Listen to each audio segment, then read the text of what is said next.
Señor, te doy gracias, Señor, porque tú eres grande. Señor, tú eres inmenso. Señor, cuando pensamos en ti, Señor, las demás cosas de este mundo pierden el sentido. Cuando pensamos en tu grandeza y en tu misericordia hacia nosotros, Señor, podemos decir, gracias, Señor. Gracias por tu misericordia, gracias por tu perdón, gracias por tu bondad.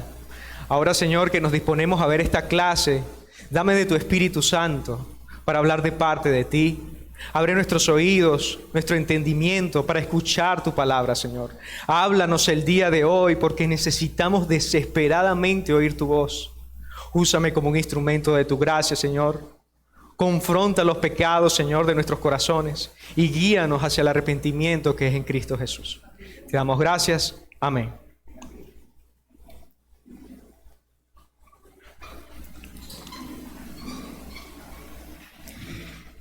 Mis hermanos, hoy por la gracia de Dios vamos a continuar con la serie del libro de Jerry Bridges titulado Pecados Respetables. Si recuerdan, hace 15 días el pastor Plinio comenzó esta serie donde hablábamos del pecado, pero no del pecado en general, el pecado que es escandaloso, sino el pecado que es sutil, que se esconde en la vida de los creyentes, que muchas veces nosotros toleramos, consentimos, pero delante de los ojos de Dios es abominación. Si recordamos la última clase con el pastor Plinio, estuvimos hablando acerca del pecado de la autocompasión. Recordamos que la autocompasión es un pecado sutil y peligroso que puede destruir las relaciones. Recordábamos también que la autocompasión está relacionada con el orgullo, porque siempre está buscando validación y atención.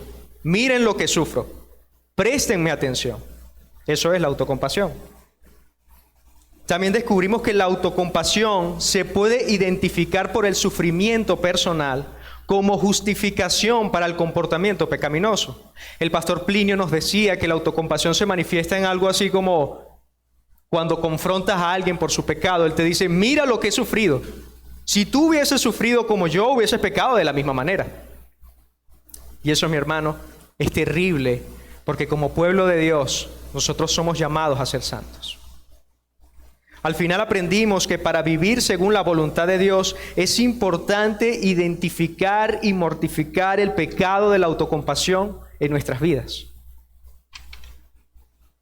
El día de hoy, mis queridos hermanos, vamos a hablar de la otra cara de la moneda. Así como la autocompasión es la voz del orgullo en el corazón del débil, la jactancia, el orgullo moral, el orgullo doctrinal, es la voz del orgullo del corazón del fuerte. Pero antes de continuar, quisiera brevemente explicar qué significa el orgullo. El orgullo viene de una palabra en hebreo que significa elevarse, ponerse encima del otro. El orgullo es esa actitud de arrogancia, de independencia de Dios. En las Escrituras es sinónimo de burla, de insensatez, de maldad y de crueldad. El orgullo se opone a esa disposición humilde que el Señor requiere de nosotros, que es temerosa de Dios, que es sumisa, que es confiada, que es agradable a Dios. Dios dice en Proverbios 8:13, el temor del Señor es aborrecer el mal. Pero el orgullo, la arrogancia, el mal camino y la boca perversa, yo la aborrezco, dice el Señor.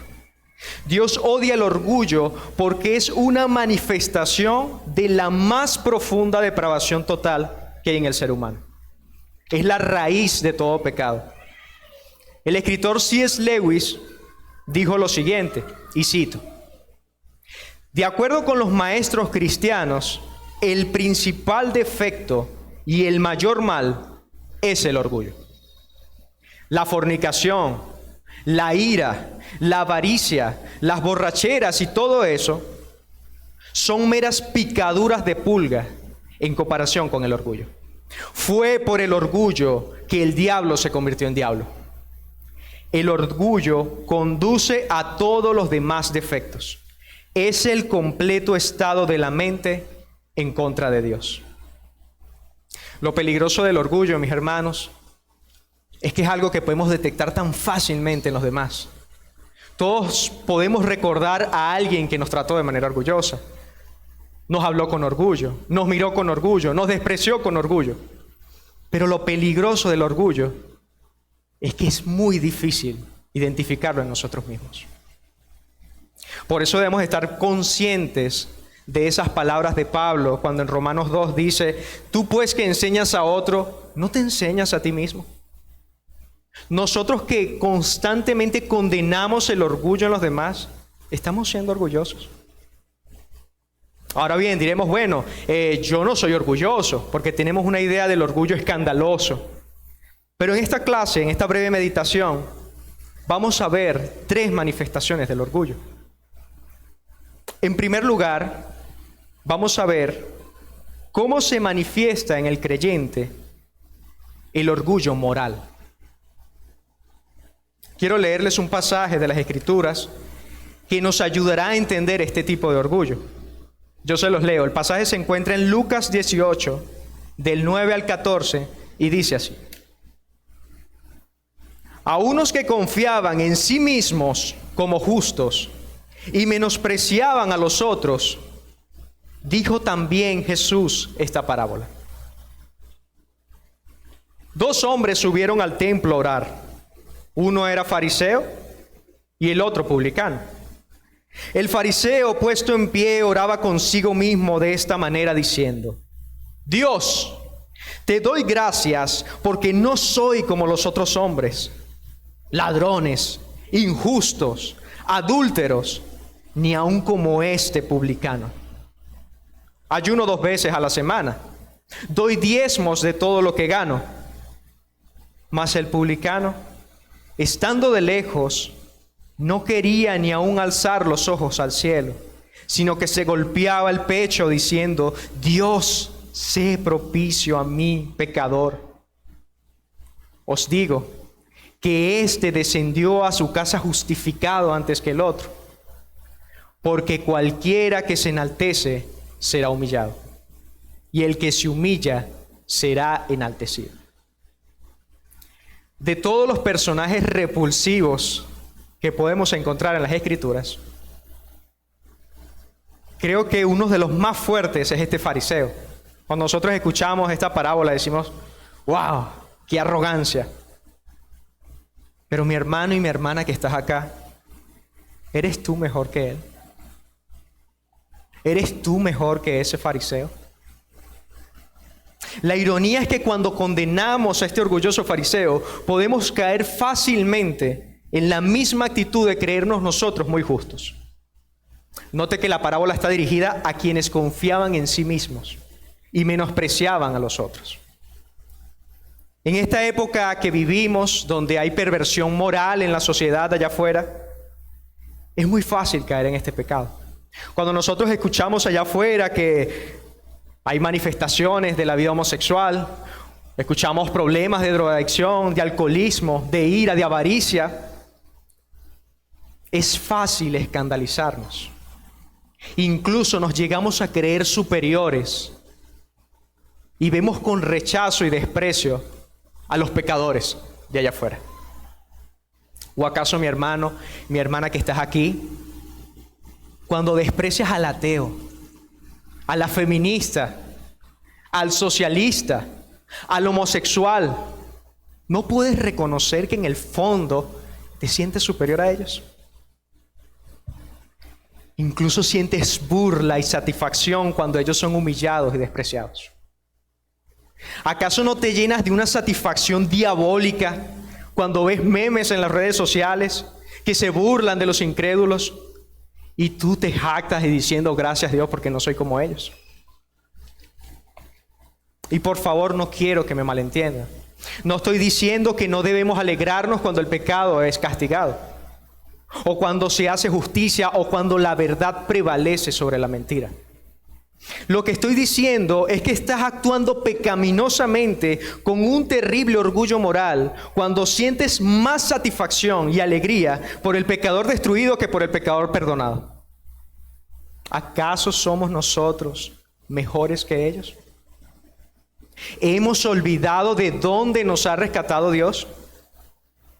Piensa un momento, ¿qué pasaría si la persona que más te cae mal, sea un político, sea un vecino, sea el delincuente del barrio, se arrepintiera de sus pecados y viniera a Cristo? ¿Te sentirías feliz? ¿O acaso dirías, lástima que no se hizo justicia? ¿Pensarías que ellos no merecen el perdón de Dios?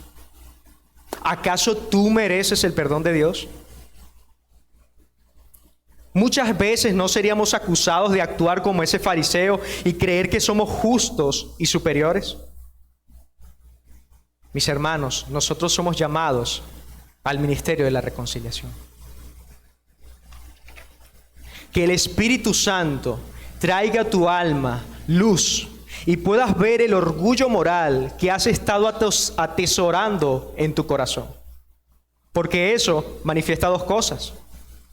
O eres hijo de la ira y no has sido perdonado por Dios, o estás provocando al Señor para que te discipline. Quisiera decirles que este terrible pecado solamente se manifiesta de esa manera, pero no termina allí, sino que aún consigue manifestarse de otra manera sutil, de otra manera peligrosa en la vida de los creyentes. Y aparte del orgullo moral, también se encuentra el orgullo doctrinal. Este pecado está profundamente relacionado con el pecado anterior. Consiste en creer que nuestra doctrina es la única correcta y que cualquiera que crea algo diferente a nosotros es teológicamente inferior. Aquellos que se preocupan por la doctrina somos muy tentados a caer en esta forma de orgullo. Si tu convicción, mi hermano que estás aquí, sea calvinista o arminiana, o sea tu posición en la escatología o en los últimos tiempos, te hacen sentir superior a quienes tienen otro punto de vista distinto, estás cometiendo el pecado de orgullo doctrinal. Es importante que cuando escuchemos acerca de estos pecados, te analices a ti mismo. No estés pensando en el demás, oye, sí, esto es para tal persona. No, en ti mismo, recordando que este pecado es sutil y se esconde, y es difícil identificarlo en nosotros. Piensa que el Espíritu Santo hoy te trajo a este lugar para que escuches este mensaje. ¿Cuántos de ustedes han permitido que Satanás les susurre que son superiores por ser reformados? ¿Cuántos de ustedes están hinchados de orgullo porque conocen las doctrinas de la gracia, pero no la gracia que debe producir esas doctrinas? ¿Cuántos de ustedes se burlan de los hermanos de otras denominaciones? Y quiero aclarar que esto no es solamente algo de los reformados. Esto es algo de cualquier denominación. Unos decían en las Escrituras, yo soy de Pablo, otros yo soy de Apolos. No es algo nuevo. ¿A dónde te lleva en la práctica tu conocimiento y tu doctrina? Porque la Escritura dice que al que se le da más, se le demandará más. Si Dios te ha dado mayor conocimiento doctrinal, tú deberías ser la persona más piadosa de la iglesia. Y si no eres la persona más piadosa de la iglesia, ese conocimiento Dios lo usará contra ti en el día del juicio. ¿Cómo reaccionas, mi hermano, mi hermana, cuando tu esposa o tu esposo, cuando tus hijos o cuando tus hermanos en la iglesia no aprenden al mismo ritmo que tú? ¿Te impacientas? Oye, mi amor, otra vez tú preguntándome esto. ¿Te molestas o te decepcionas? ¿Acaso has olvidado que el Señor es el que da sabiduría y el que abre nuestros ojos y nuestros oídos para entender? ¿Qué sucede cuando viene alguien con menor conocimiento teológico que tú y viene a darte un consejo? ¿Lo recibes de mala gana? ¿Tratas de buscar su error doctrinal en lo que te está diciendo? ¿O lo escuchas con humildad, como si el Espíritu de Dios hablara a través de tu hermano? Mis hermanos, debemos arrepentirnos de cualquier tipo de orgullo doctrinal que el Señor está mostrando en cada uno de sus corazones. Debemos recordar que todo lo que aprendemos y entendemos nos ha sido dado por gracia. Pablo en 1 Corintios 4:7 dice: porque ¿quién te distingue? ¿O qué tienes que no hayas recibido? Y si lo recibiste, ¿por qué te glorías como si no lo hubieras recibido? En otras palabras, el conocimiento que Dios te ha dado, la capacidad para aprender más rápido, para entender más rápido, proviene del Señor. ¿Por qué entonces actúas como si proveniera de ti mismo? ¿Estás viendo el orgullo en tu corazón? Lamentablemente, hay una tercera manifestación del orgullo.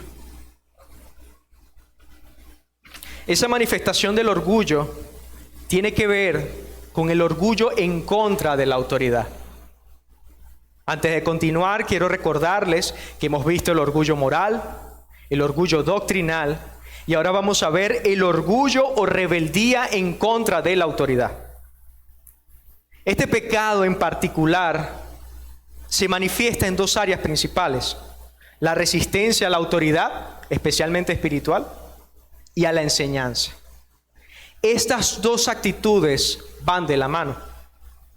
Cuando somos jóvenes, tendemos a pensar que lo sabemos todo. Mark Twain, un escritor, dijo lo siguiente: la juventud se desperdicia en los jóvenes. Y creo que es la razón por la que él dijo eso, es porque típicamente los jóvenes no son humildes, sino orgullosos.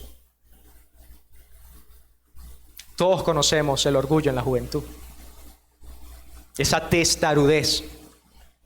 Un autor decía lo siguiente referente a este pecado, presten atención, voy a citar, dice así: he visto a jóvenes no casados, adolescentes, que creían tener consejos audaces y mejores para matrimonios mayores.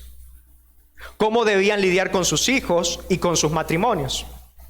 He visto, dice el autor, y estos ejemplos son de los que estoy consciente, que he visto adolescentes que reprenden a sus pastores con opiniones audaces acerca de cómo su pastor debe lidiar con la política de su iglesia y la manera en la que deben tratarse los asuntos de la iglesia.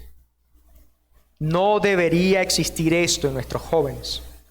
Debe existir un elemento de humildad, porque lo que resulta con esto es que quita toda su credibilidad y da a la gente una razón para menospreciarlo debido a su juventud. En lugar de ser bulliciosos, debemos enfocarnos en ser un ejemplo de piedad. No es algo nuevo para nosotros que los jóvenes queremos saberlo todo. No estamos casados y sabemos de matrimonio. No tenemos hijos y sabemos cómo criarlos. No sabemos de economía y somos expertos. Tenemos que ser un ejemplo de piedad. Este pecado, aunque se manifiesta en los jóvenes, no es exclusivo de ellos. Hay personas que tú no le puedes decir nada. Se lo saben todos. No. Tú eres joven, no me digas nada. O al contrario. No. Yo lo sé. ¿Cuántos de nosotros no conocemos a hermanos y hermanas a los que no se les puede hablar o corregir porque se molestan? ¿Cuántos de nosotros no sabemos de hermanos o hermanas que se resisten a la autoridad? Y a veces creemos que resistir a la autoridad es simplemente abiertamente oponernos a todos los líderes. No. Este pecado se manifiesta de manera sutil cuando en los discipulados nos mandan a leer libros y no lo leemos. Cuando nos mandan a hacer tareas y no las hacemos. Nosotros mismos nos ponemos como estándar y decimos, sí, esto es importante, lo voy a leer. No, esto no es importante, esto no lo voy a hacer. ¿Estás viendo el pecado en tu corazón? Este pecado es uno de los primeros pasos a la apostasía.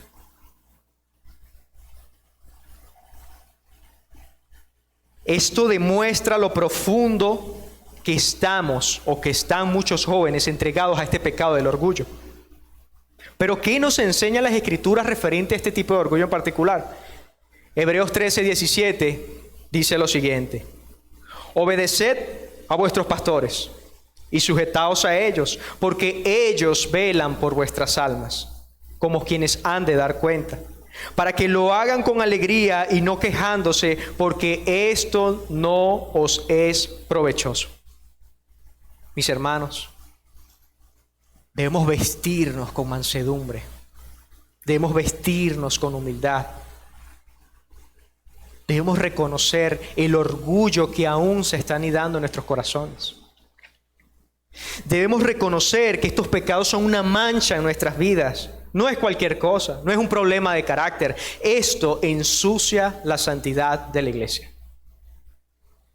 Trae suciedad a la iglesia de Cristo y es como un cáncer que todo lo destruye. El orgullo convierte a los ángeles en demonios.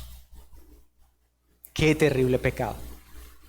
Gracias al Señor, Dios a través de su palabra nos ha dado muchos ejemplos, muchos principios con los cuales podemos luchar con cualquiera de estas tres manifestaciones del orgullo. En primer lugar, debemos recordar la gracia de Dios. ¿Cuál es la diferencia entre tú y la persona que está allá afuera en el mundo? La gracia de Dios. Tus dones no lo son, tu talento tampoco, tu personalidad menos. Afuera hay personas que son mejores que tú intelectualmente. Hay personas que son mejores que tú en muchas áreas. ¿Por qué el Señor te ha escogido a ti? No nos diferenciamos en nada. Por la gracia de Dios soy lo que soy, decía Pablo. Mediten en eso, mis hermanos. También es importante que no juzguemos ni despreciemos a otros creyentes que tienen perspectivas doctrinales diferentes. ¿O acaso tú en este momento estás en la medida plena del conocimiento de Dios? Recuerda años atrás, cuando creías cosas que ahora dices, wow, Dios mío, qué bueno que tú fuiste paciente conmigo. Eso te debe llevar a ser paciente con otros hermanos. Debes ser paciente cuando no aprenden al ritmo que tú esperas. El conocimiento y el crecimiento lo da el Señor. En tercer lugar, mi hermano, debemos considerar a los demás como superiores a nosotros mismos. No buscar nuestros propios intereses, sino los de los demás. Un antídoto radical contra el orgullo es humillarte y servir a los demás. Porque el orgullo se pone en primer lugar y dice yo. Pero la humildad nos hace poner a los demás en primer lugar. Lo más importante de todos es mirar a Cristo. Cristo es la humildad encarnada, la humildad hecha hombre. Si tú has podido identificar el orgullo en tu corazón y quieres saber cuál es la respuesta, mira a Cristo. Dice Filipenses capítulo 2, versículos 6 al 11 lo siguiente: el cual, refiriéndose a Cristo, siendo en forma de Dios, no estimó el ser igual a Dios como cosa a la cual aferrarse, sino que se despojó a sí mismo, tomando forma de siervo, de esclavo, hecho semejante a los hombres, y estando en la condición de hombre, se humilló a sí mismo, haciéndose obediente hasta la muerte y muerte de cruz. Mi hermano, ¿te has humillado por tus hermanos hasta que te duela? Eso es lo que hizo Cristo. Y si nosotros somos cristianos, si nosotros somos parte del pueblo de Dios, dejemos de estar pensando en nosotros mismos. La iglesia necesita ser edificada. La iglesia necesita los dones que el Señor y el Espíritu Santo ha repartido a cada uno de ustedes. Y ustedes celosamente han dicho, es mío. Que el día de hoy el Señor pueda darles claridad, arrepentirse y poner sus dones al servicio del Señor. Despojarte del orgullo, Señor, hazme como tú, hazme manso y humilde de corazón. Quita el orgullo de mi corazón, ese orgullo que convirtió a un ángel en demonio. Hazme humilde como tú, Señor. Mis hermanos, brevemente hemos visto 3 manifestaciones del orgullo que se esconden en la vida de los creyentes. Recordemos, el orgullo de creernos muy morales, todos los demás pecan, yo no. En segundo lugar, el orgullo de creer tener la doctrina correcta, yo me las sé todas, yo no me equivoco. Y en tercer lugar, el orgullo de rebelarnos contra la autoridad.